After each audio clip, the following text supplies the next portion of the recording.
Salut à tous et bienvenue sur ma chaîne Autour d'Antonin. J'espère que vous allez bien parce qu'aujourd'hui c'est la deuxième étape du Tour de France 2024.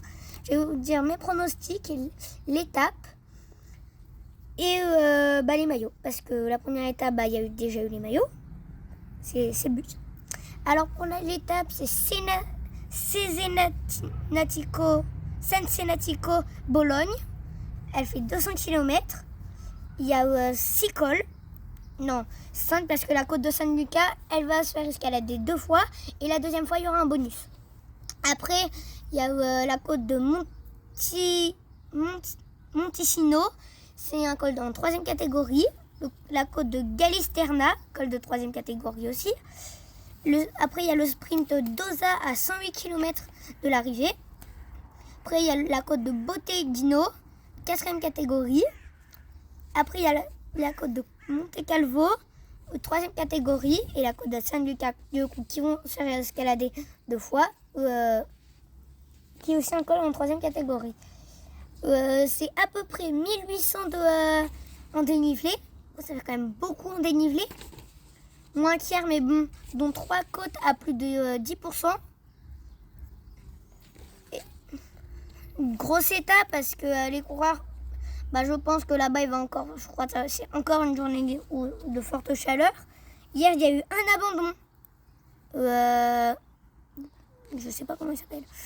Après, pour le sprint intermédiaire, je pense que Matt Pedersen et Jasper Philipsen pourront s'exprimer. Ils pourront pas s'énerver, mais bon, ils pourront disputer le sprint.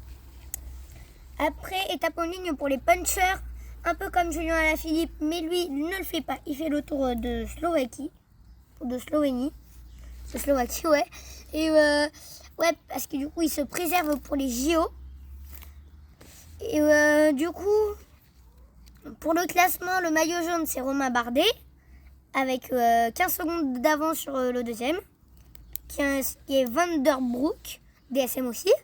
Après, il y a Wout van Aert de la Visma Lease Bike qui a 25 secondes. Et après, Tadej Pogacar, qui est le 4e de l'étape et le 4e du général, avec 25 secondes aussi. Après, le maillot vert, il est parti par Van Der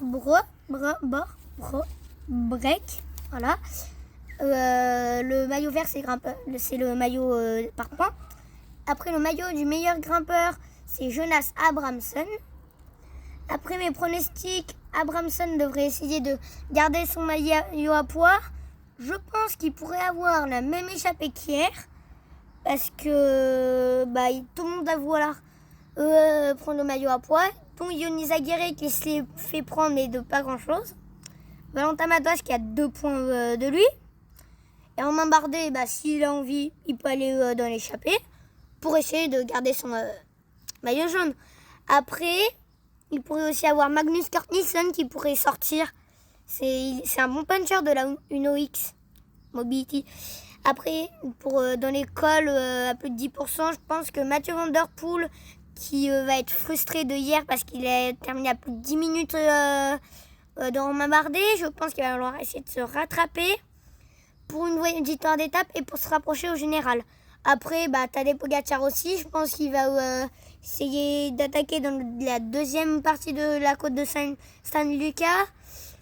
Du coup, ça peut être intéressant cette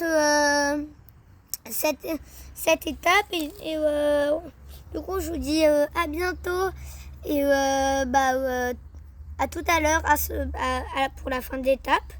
Pour que je vous dise déjà qui a gagné. Le maillot, s'il y a eu des nouveaux changements, ou voilà. Du coup, je vous dis à bientôt pour une nouvelle.